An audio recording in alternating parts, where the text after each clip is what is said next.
The company that owns everything. You don't know this company's name, but it knows yours. It owns shares in the bank that holds your mortgage. It owns stock in the company where you work. It influences the pension fund that will pay you when you retire. And you have never once voted for the people who run it.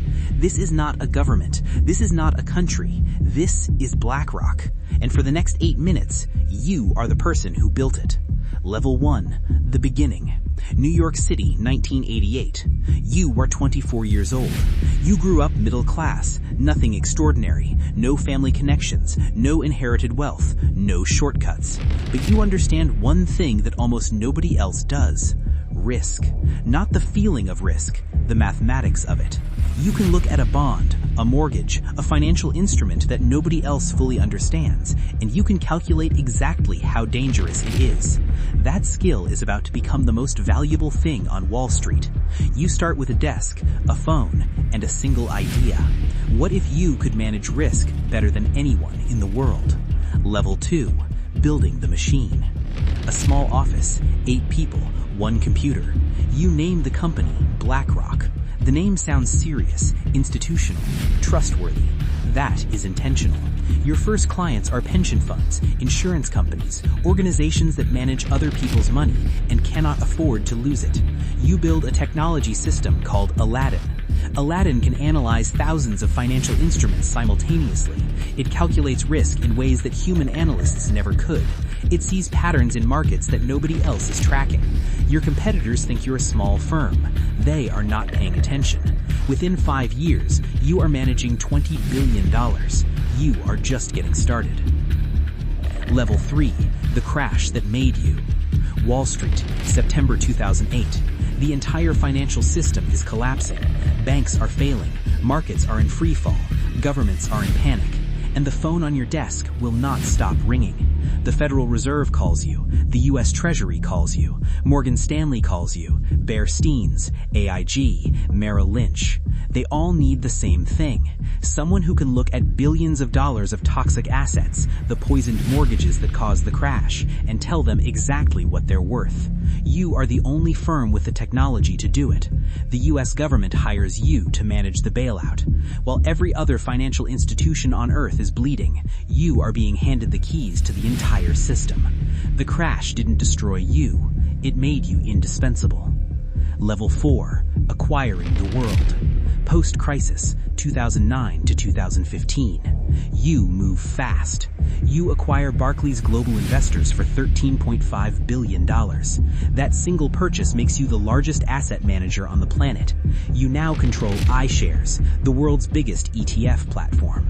Ordinary people all over the world are putting their retirement savings into index funds. Those funds buy shares in thousands of companies, and those shares are managed by you.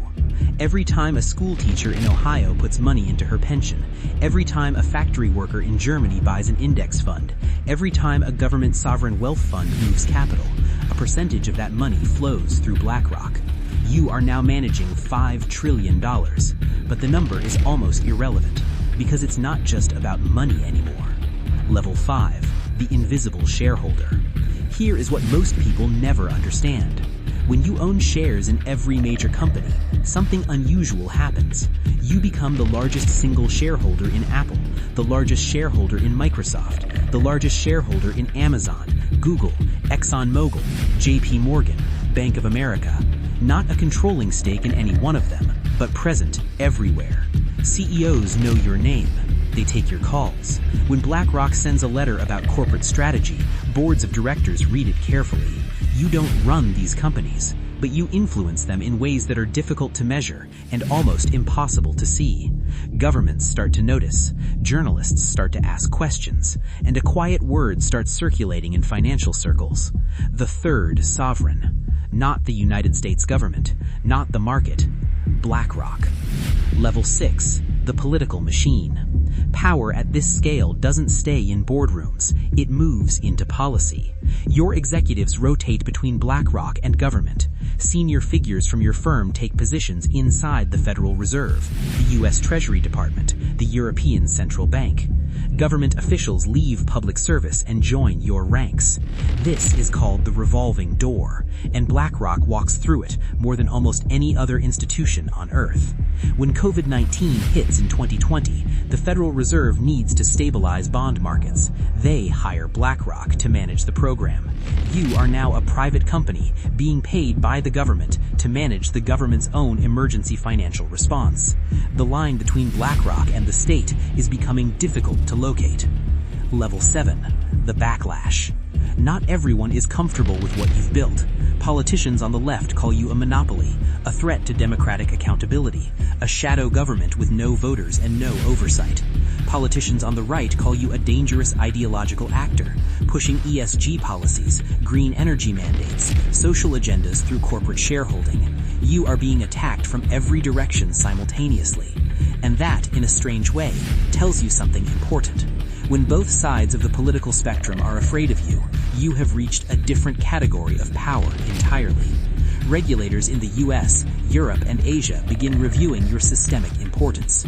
The question being asked in financial capitals around the world is a question nobody thought they'd have to ask about a private investment firm. Is BlackRock too big to exist? Level 8. What you actually control.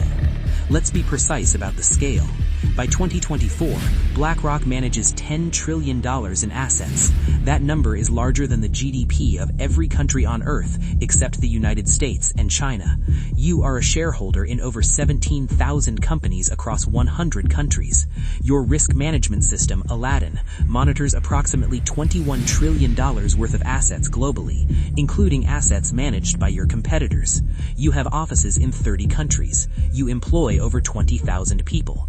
And yet most people walking past your headquarters in Manhattan have never heard of you. That invisibility is not an accident. It is a feature. Level 9. The system reflection. Here is the question you have to sit with. You built something legal. You built something that millions of ordinary people benefit from. Low-cost index funds, efficient markets, better retirement returns. You broke no laws. You followed every rule.